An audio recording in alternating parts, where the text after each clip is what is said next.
Hi all, it's Leah. You're probably wondering where I've been for the last 2 weeks, and the answer is that I've been unwell. Not sick. I have still been able to create and post stuff when I'm sick. This was a different type of unwell. Like unmotivated, low mood sort of unwell, where I could barely get myself to do the bare necessities, let alone things I enjoyed.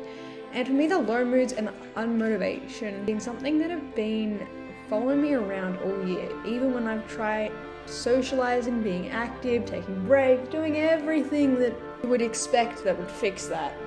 And I would have weeks where I could barely focus on schoolwork and I isolated myself because I didn't have the energy.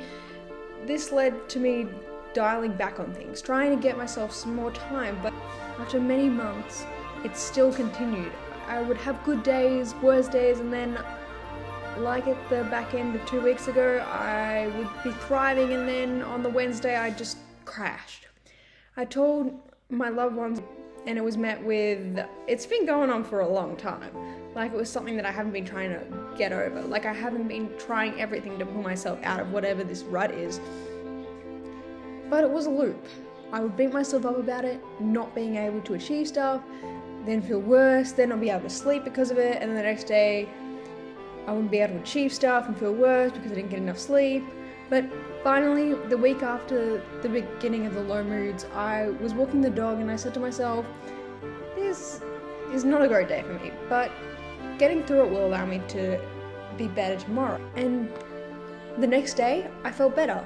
Not amazing, but better. And I treated it like something sacred rather than the bare minimum. I gave myself time and grace, and you know what? It lasted.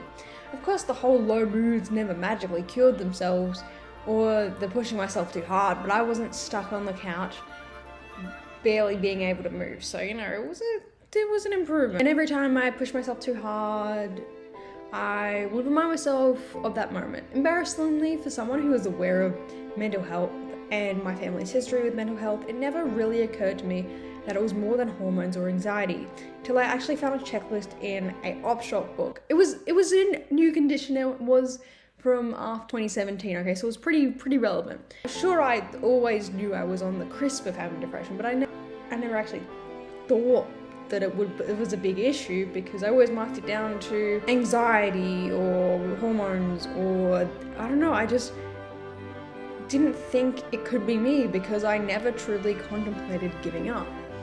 But I guess I wanted to share this so that others experiencing this don't feel alone. Depression and mental health issues can look many different ways, and I know in the time of my life where everybody my age is questioning what they want to do with their lives, you just go on believing that you should be coping like the rest of them. It can be really hard to about it, and you can feel like you're making a big deal about it. But everyone's been through a hell of a lot in recent years with COVID, addictive technology advances, and individual factors from the place where you live, to family struggles, to your job and education level. I think we all deserve to cut ourselves some slack, to change our perspective, just like the Hangman Tarot card suggests. The name of it is kind of confronting. It feels like it might be the end of something. It might be a big stressful moment, but really, the Hangman Tarot card is about looking at things from a new perspective. As you can see in this, my character is upside down, looking at the world from a different way.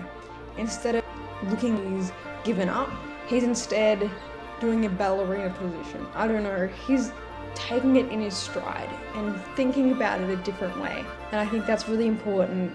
Anyway, thanks for listening. Stay safe.